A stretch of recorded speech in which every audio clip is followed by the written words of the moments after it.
they often struggled with how could they take on any extra? How could they create the space for the change that they wanted to make? And also sometimes, when we really understand that we need to make a change, it's when we're already feeling kind of bad. We've been in a tough situation for a long time and it's really dragging on us energetically, confidence wise, in many ways.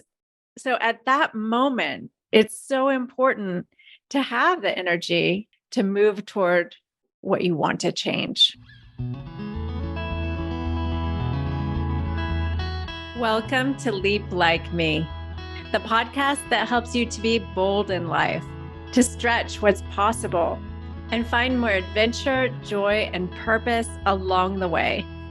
I'm your host, Lisa Hawashi. I'm a life coach who can help if you're ready to take a new, more authentic direction in life. On Leap Like Me, we share the inspiring stories of people like you who have made a brave leap and offer practical tips for how to set your leap in motion too. Let's get started. Hello, everyone. I am so excited to be back for another season of Leap Like Me. I'm Lisa Hawashi, and today we are talking about one of my favorite topics, energy. The idea of managing our energy has become one of my most abiding interests because of how necessary it is when it comes to wanting to live a more intentional life, a life that reflects your values and your dreams. Because frankly, none of that is possible if you just don't have the energy to take it on. After today's episode, you're going to have a new framework for how to think about your daily energy and your daily habits, and have an experiment for the next week that will help you get more energy to devote to the things that are most important to you. One quick thing before we get started. This season, we're moving to an every other week schedule, releasing episodes on Wednesdays. So make sure that you subscribe if you're not already, so you don't miss any episodes. By the way, I made this change in my schedule so that I had enough energy for this fall. This is perhaps an excellent place to start with our conversation with context. So I want to ask you to just pause for a moment and think about where all your energy on a given day goes. Work is probably a big one. Relationships is probably another one. Think about the energy that you spend with friends, with partners, with family, with kids. And then think about the life all the life admin stuff. So the cooking, the cleaning, the shopping, the paying bills. And also think about how your energy fluctuates. Energy kind of makes me think about time. Like it's hard to track. It's not always consistent. And just like time can go by fast or also tick by slowly, you can feel suddenly drained with your energy, or you can suddenly feel like supercharged. It just depends. It's like very fluid. Energy can also be impacted by the bigger things that are going on in our world and how our nervous system is reacting. Stay tuned for more of this in our next episode. Think about how energy can be impacted by what you just read about in the news or that you saw on Instagram, or even just like the bigger things of like the cycles of the season or menstruation. And there's so much that can impact our energy. For example, something I've learned to expect as a coach, a mom, and a human being is that, for example, the start of fall is extremely energetic. There's like a huge energy surge. And then if you're not careful, a huge energy crash. There's a sensation of starting fresh when fall arrives because many people are coming off of summer break. They're feeling more rejuvenated. Maybe there's a sensation of everyone's back online, of things kicking off, of taking new classes or projects, that you have new goals to hit for the last quarter of the year. There's the back to school for students and teachers, of course. And so energy management, I find, is super important during this time of year and really in any time that there's a transition of season or a transition that you're facing in life. It could be a transition from your 30s to your 40s. It could be a transition from leaving one job and starting a new one. Energy management is so important during transitions. And it's so important when you want to keep moving toward your bigger goals in life and living your values, no matter what happens around you. Because, of course, we live in this very complex and imperfect world. Energy is vital to your health and to your relationships, your impact, your goals, and your joy. So here's a story from my first year in business. That was 8 years ago now. I just celebrated my anniversary. In that first year as a business owner, I noticed a couple of things. Number one, starting my business took a huge effort, more than I expected. Sometimes I wondered where I would find the energy to keep going. And the other thing I noticed is that I was starting to help my clients to go after their big dreams. And what I noticed as they started to prepare to do that, they also struggled with startup energy. Their daily lives already demanded a lot. And so they often struggled with how could they take on any extra? How could they create the space for the change that they wanted to make? And also sometimes, when we really understand that we need to make a change, it's when we're already feeling kind of bad. We've been in a tough situation for a long time and it's really dragging on us energetically, confidence-wise, in many ways. So at that moment, it's so important to have the energy to move toward what you want to change. So when I told my own mentor coach about how hard I was finding it to maintain my own momentum in my business, she said, "Lisa, your biggest business asset is your energy." And the idea stopped me in my tracks. I realized our energy determines whether we move forward with any goal and whether we are able to continue to persevere.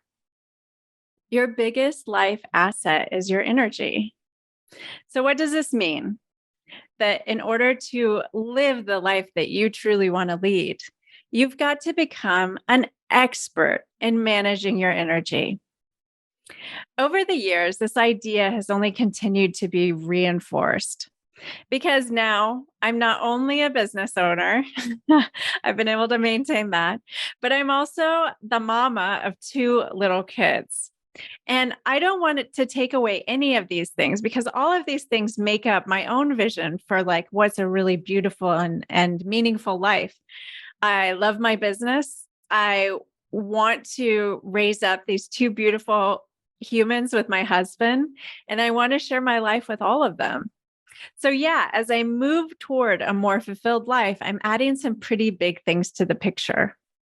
As just a funny side note, I just added one more thing to the mix this fall, which is volunteering to be on the AMPA, which for all Americans is the Spanish version of the PTA, the Parents Association for our kids' school. And it's not only going to be this little extra thing, but it's also this 2-year commitment. And in a foreign culture, but the reason why I did that was that I realized that this is a way that we could continue to really intentionally build community in our local village and in our school. And that is also part of my vision for a full life. So that's why we said yes. And that's why, again, it's going to be really important to understand the energy management because we just added one more thing. And this is kind of how life goes. So to keep going after your dreams, you've got to manage your energy. After my coach shared this idea with me, she introduced me to a book called The Power of Full Engagement. Managing Energy, Not Time, is the Key to High Performance and Personal Renewal by Jim Loehr and Tony Schwartz. The most lasting ideas that I took from this book was that we need to watch our energy expenditures and our energy renewals. And what I liked is the authors used the example of how top athletes learn how to manage their energy in order to be top performers. So let's think about one of my favorite athletes, Serena Williams. So think about the energy that she expends during a Grand Slam tournament. Think about all the rituals and the habits that she needs to keep around training and what she eats and her sleep, so many different things in order to show up as her best at one of these tournaments. Also, think about the time after a tournament, after one of these big efforts, that she takes off to rest and recuperate. This is the idea that Lohr and Schwartz introduced me to, that we need habits and rituals like these to be at our best. And then we also need to build in times dedicated to rest and renewal. So here's a quick question.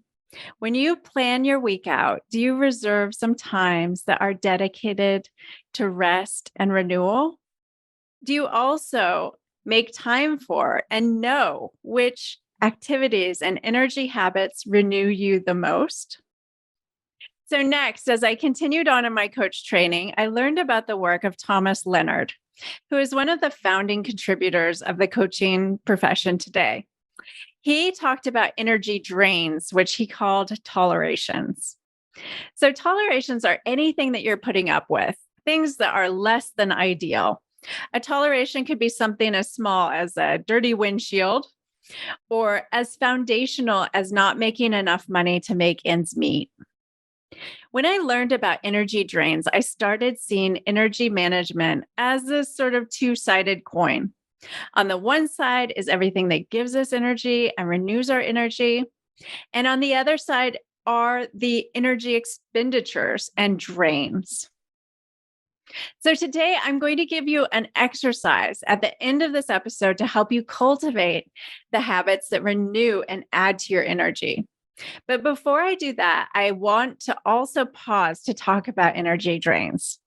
Lately, I've been realizing how incredibly important they are because they can really be sizable. When you can take care of a significant energy drain, they can really free up a lot of energy. And also, sometimes they're unpredictable. Sometimes you do something and you're like, whoa, that had like a big impact. So they can really be powerful. Thomas Leonard was really onto this, and he recommended that people become a toleration-free zone. I'm not that extreme. I want to be realistic, but I do want to encourage people to have an awareness of their drains and to have a set of different strategies to address them. So here are some ideas. First of all, think about where does a lot of your mental and emotional energy go? Perhaps you struggle with some reoccurring bad habits or patterns that you haven't been able to resolve on your own. In that case, maybe it's time to consider getting some outside help with that. Or maybe a significant energy issue could be resolved by holding better boundaries. Could you set and maintain a boundary that would help with a person or a situation that consistently drains your energy? If you are intrigued about going further into thinking about tolerations and energy drains, head over to my website for a blog that I have about all of this. It's at lisahawashi.com/blog/tolerations, or find it by heading on over to the podcast show notes. Okay, now let's turn our attention back to the plus side of the coin. Energy boosters and renewers. To create the type of life you want and to keep being able to go after your most important priorities and goals, you need to get really good at noticing, maintaining, and caring for your energy levels. To help you do that, I want to invite you to try this experiment. First of all, think through your average day and your daily activities. What habits or activities make you feel good, refreshed, or restored? Maybe it's cuddling with your kids when you first see them when you get home. Maybe it's exercising first thing in the morning, or maybe it's playing a piano. Start tracking these energizing activities. Write them down on a chart and track how often you do them during 1 week.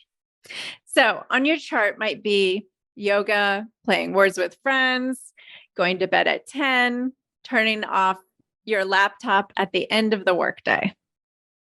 And then what I'd like you to do is to mark off how often during 1 week you actually do those things. Okay, I went to yoga 2 times. I played words with friends every day. I went to bed at 10, just 2 days. And then schedule a half an hour at the end of the week to notice, like, what happened? How did you feel after you didn't get to bed at 10? When did you feel the most energetic? When did you feel the most drained? What was happening? So some observations might be, oh, a morning workout keeps me feeling positive through the whole day. Or I really can't go to sleep very well if I'm on my phone past 9 p.m. I need to turn it off before then. And then start to make some adjustments. Think about your next week. Start a new tracker with some new, revised and sort of tweaked activities for the following week. And get specific about what you will do. Okay, I will turn off my phone or put it in airplane mode at 9 p.m. every night. See if my sleep improves. Ultimately, what you want to find out is like what 3 daily activities or habits give you the biggest energy boost. Because once you can identify these key energy boosts, you really start to notice their benefits. You start to really value them. You make time for them. You prioritize them as non-negotiables. You put them in your calendar and that's going to stick there. And these are really essential for those of us who are often caring for others first. You will find you have a reserve of energy to give generously to others around you rather than always running on a low tank. You will find you have more energy to go after your dreams. And I just want you to remember, your biggest asset is your energy. Hey everyone, thanks for listening today. Before you head out, I want you to know about my free resource that will help you to get started on identifying your top 3 energy habits. Head over to lisahawashi.com/resources to download my free energy tracker worksheet. It will help you track your energy habits week to week, just like I described in today's episode. Get it over at lisahawashi.com/resources. Until next time, be bold and take good care.